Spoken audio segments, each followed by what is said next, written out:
que Rabi Akiva fez com Rabi Yossi? Eles mudaram o calendário de novo. Eles retiraram do calendário 230 anos, 220 anos.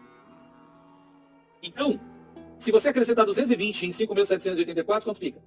220 Quanto? com 5.784? É. Vai dar... Ih, já tá quase batendo 6.000 então. Calcula aí, Lucas, hoje eu tô devagar. Falta pouquinho, que isso? 220 aí? Mais 7.000, mais 5.784. Deu quanto? 6.004. 6.004? 6.004. Então, era pra gente estar em 6.004. Isso já caracteriza o milênio. Caraca, Isso já é o sétimo milênio. Exatamente. Entendeu? Mas, então você vai pensar assim, ué, então o que a gente tá fazendo aqui, né? O que a gente tá fazendo aqui? Não era pra Yeshua antes governando? Exatamente. 2020. Então, se a história fala pra gente que houve uma alteração, eu tenho que entender também, então, que há uma margem de erro. Ok? Essa margem de erro pode ser para 5 anos, para 10 anos, por isso que eu falei, 10, 15 ou até 20 anos. Mas o que é importante nessa história? Se foi tirado anos do calendário hebraico, e hoje a gente tem uma data de 5.784, que na realidade já pode ser, faltar o quê? 5 anos, 10 anos, ou 15 anos, ou 20, nós estamos na porta para isso acontecer. Entende o que eu estou dizendo? Porque se há uma margem de erro de 220 anos, pode ter uma margem de erro de 10 anos, de 15 anos. Por isso que a conta não fecha. Entendeu? A gente já esteja próximo de completar 6.000. Nossa, Então, por isso que é importante prestar atenção no tempo. E quando a gente soma todas essas informações a que está acontecendo no cenário mundial agora, aí você tem que se preocupar. Você tem que se preocupar, porque são muitas informações ao mesmo tempo que se harmonizam, né? Que mostram realmente que o tempo está no fim. Assim, eu digo que o Brasil não vai se dar mal, porque o Brasil não vai entrar na guerra. A não ser assim que seja um negócio muito feio e a gente tem uma clareza moral de qual lado é o certo, e o Brasil esteja do lado certo e perceba que o lado certo pode perder. E aí a gente vai ter que entrar. Mas eu acho isso bem pouco provável de acontecer. E a nossa localização... Bem pouco provável o Brasil entrar ou ele identificar qual é o lado certo? Os dois. Acho que você falando dos personagens ali, acho que eu fiquei com mais medo Os dois, mas assim, nós vivemos em democracia e vai ter troca de poder, não vai ter terceira guerra mundial esse ano nem o ano que vem. Porque a China não vai invadir Taiwan esse ano e nem o ano que vem. Nós estamos falando de 5 a 10 anos. Uhum. Eu estive em Taiwan, acabei de voltar de Taiwan, conversei com vários professores, pensadores ligados ao Ministério da Defesa de Taiwan. Eles falam, né? O governo americano fala de 5 a 10 anos. Sim. Eu ouvi lá em Taiwan a janela é entre 2027 e 2035. Tem um motivo para isso? Tem várias questões. Primeiro, a China precisa estar preparada militarmente para uma invasão anfíbia. E hoje ela não está. A China precisa ter estoque suficiente de energia, de combustível. E eles estão monitorando os estoques chineses e os estoques estão crescendo vertiginosamente. Muito. Então é um sinal que a China está se preparando.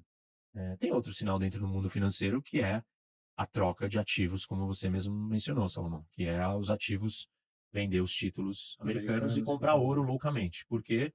Porque você está vendo o que aconteceu com a Rússia, então você está se preparando para não acontecer com você. Na verdade, todos os movimentos chineses no campo econômico são para criar outras vias de trocas e mecanismos de funcionamento sem o SWIFT, sem o dólar, sem o sistema financeiro americano.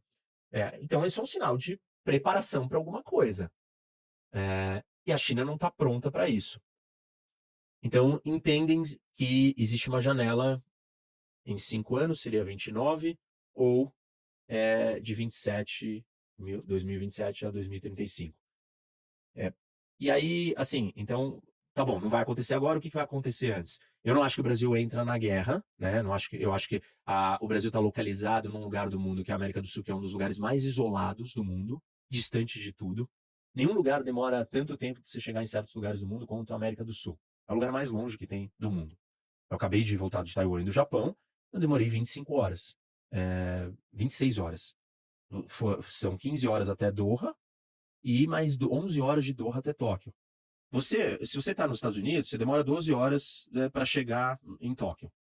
De Chicago, Nova York um pouco mais, Los Angeles 12, então, por aí. Se você está no Oriente Médio, você demora 12 horas para chegar em qualquer outro canto do mundo, ou no máximo 15 para chegar no Brasil. O Brasil é o único lugar que demora, a América do Sul, né? Ela está muito mais longe de todo mundo, de verdade. É o continente mais isolado do mundo. Mas a Austrália não é isolada. A Austrália está do lado da China, da Ásia, a Oceania está localizada no olho do furacão onde vai acontecer a briga, se tiver. Então, nós somos o mais isolado. E esse isolamento geográfico, num cenário desse, é extremamente favorável. O que pode acontecer, né? O Brasil escolhe o lado errado, o Brasil escolhe estar do lado do eixo das ditaduras. E aí a gente vai fornecer muito alimento, muita matéria-prima para eles. E aí, em algum determinado momento, os Estados Unidos vão começar a afundar navio brasileiro que está saindo para fornecer coisas para a China. E aí a pergunta é, o Brasil vai declarar guerra aos Estados Unidos? Não. Não acredito. Ele vai ficar quieto, vai fingir que não viu e vai continuar nessa relação em cima do muro, assim, pro lado de lá e tal. Então, eu acho que é isso. Acho que tem outras oportunidades. Acho que o Brasil, por estar longe fisicamente da destruição, né, do combate, do confronto, ele vai estar intacto e ele pode ser um grande fornecedor de tudo para todo mundo. Porque enquanto você foi falando, desculpa a falta de sensibilidade, né? Mas é aquela mentalidade de investidor, Isso. né? De, pô, eu sei que o mundo inteiro vai estar numa guerra, mas o Brasil é uma grande fazenda, é reconhecido. No nosso primeiro episódio de Market Makers, o gestor que veio, ele gosta muito de história e falou, o Brasil é uma grande fazenda, a gente não olha tanto para... A gente se preocupa com política, obviamente, mas o candidato A ou B tem que entender que a gente fornece matéria-prima para o mundo todo. Isso, obviamente, me fez pensar, pô, se o mundo precisa de alimentos, precisa de insumo, o Brasil pode fornecer para qualquer lado aí da guerra, né? Isso. Então, isso é uma coisa positiva. E assim, eu falo que fisicamente, qual é o lugar mais seguro se a gente tiver uma guerra atômica, o uso de bombas atômicas no mundo? O Planalto Central brasileiro. Tipo, tá mais longe do mar, no coração da América do Sul, que é o continente mais isolado de todos. É o lugar fisicamente mais seguro para você estar. Então, assim, acho que tem oportunidade nesse sentido, mas o Brasil precisa entender que lado que ele vai querer estar. E isso pode complicar a situação econômica. O Brasil pode ser alvo de sanções. Não faz diferença para nós. Sei lá, depende, né? Claro que nós estamos falando no worst case, né? Eu acho que até lá, o que todo mundo tem que entender é que nós estamos caminhando para essa realidade de mundo. O que muda isso? Tem certos tipos de setores que vão ganhar muito dinheiro, vão crescer demais. O setor de defesa é inevitável, tá todo mundo se armando. Tem uma corrida armamentista mundial. O setor de alimento vai ser mega importante num contexto de guerra, energia também. Você precisa de alimento, munição e combustível para brigar. O que mais? Você tem outras coisas que, enfim, que o Brasil, que o investidor tem que se preparar, quanto que é a exposição que você tem a esses lugares. Porque tá bom, quem vai ganhar? Não, é todo lado da China, a China vai ganhar. Peraí, essa vitória não vai ser tranquilinha, não.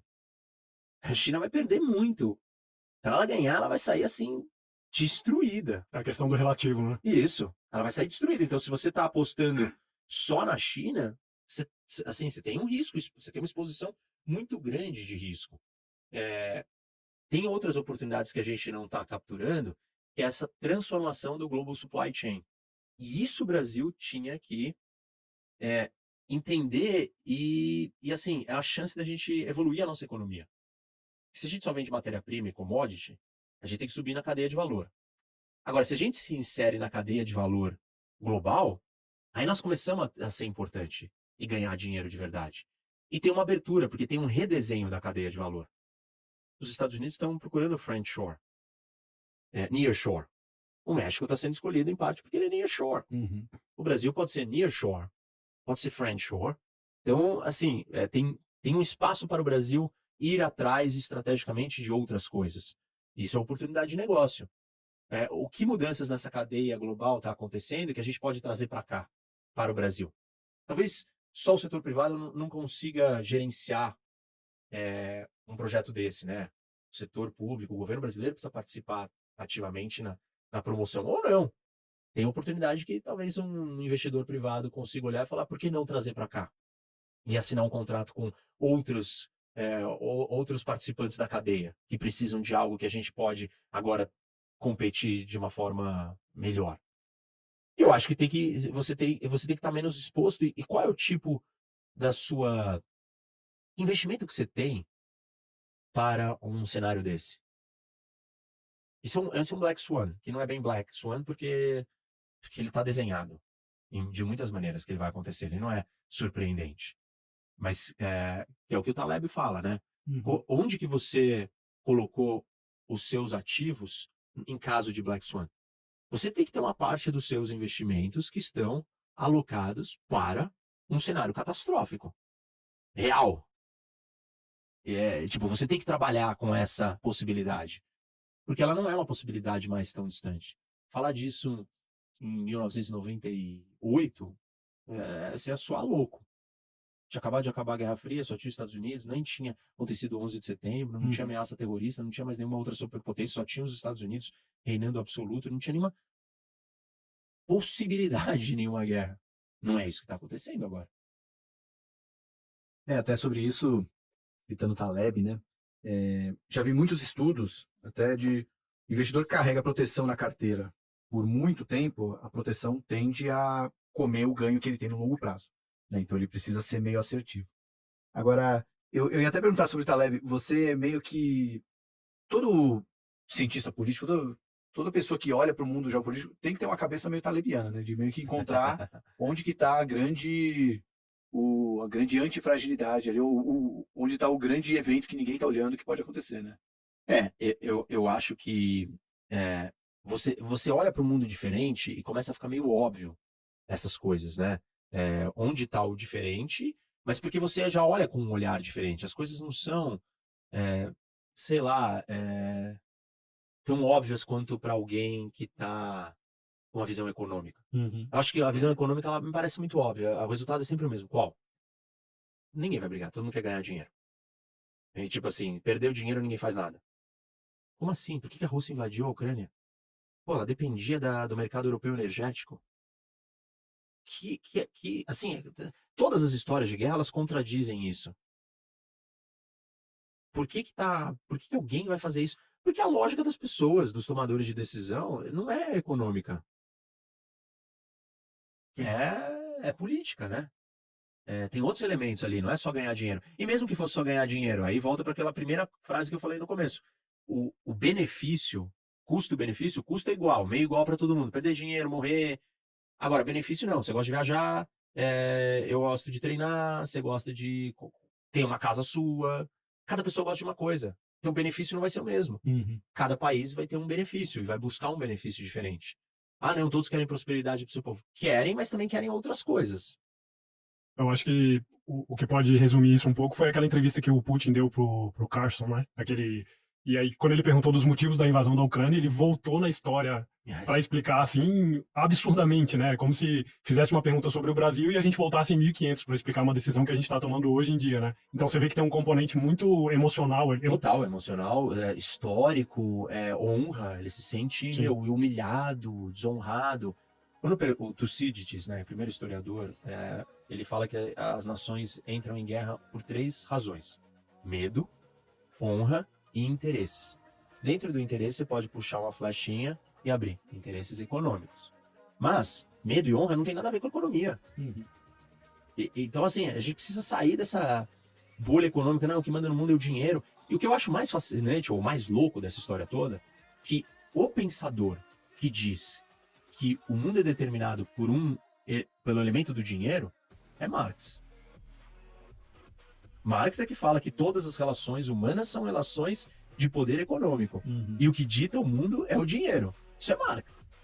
E assim, não imagino que o mercado queira ser marxista. Então tem alguma coisa errada. Não é o dinheiro que manda em tudo. Você não trabalha só pelo dinheiro. Você precisa gostar do que você faz, em algum nível. Ah, ganho mais dinheiro, eu gosto mais. Mais ou menos. Pode ver pessoas que têm muito dinheiro e falam, não adianta, não é só isso. Você não escolhe relações baseadas em dinheiro, tem gente que faz isso. Mas não é uma relação que vai se sustentar. Então, a maioria das coisas que a gente faz não é por dinheiro. A gente precisa do dinheiro, óbvio. E o ganho é alguma coisa que nos motiva, né? Benefícios nos motivam. Mas benefícios não precisa ser só financeiro. Liberdade é um benefício que, assim, o dinheiro traz liberdade? Traz, mas tem outros tipos de escolhas na minha vida que vão me dar mais liberdade e eu vou chegar mais perto daquele benefício. Sei lá, eu quero ter um trabalho que eu possa viajar e fazer home office, ou ser um nômade digital. Isso vai te trazer liberdade. Então, a gente precisa ser mais detalhista, né? Mais apurado no uso desses conceitos, senão ficou muito louco.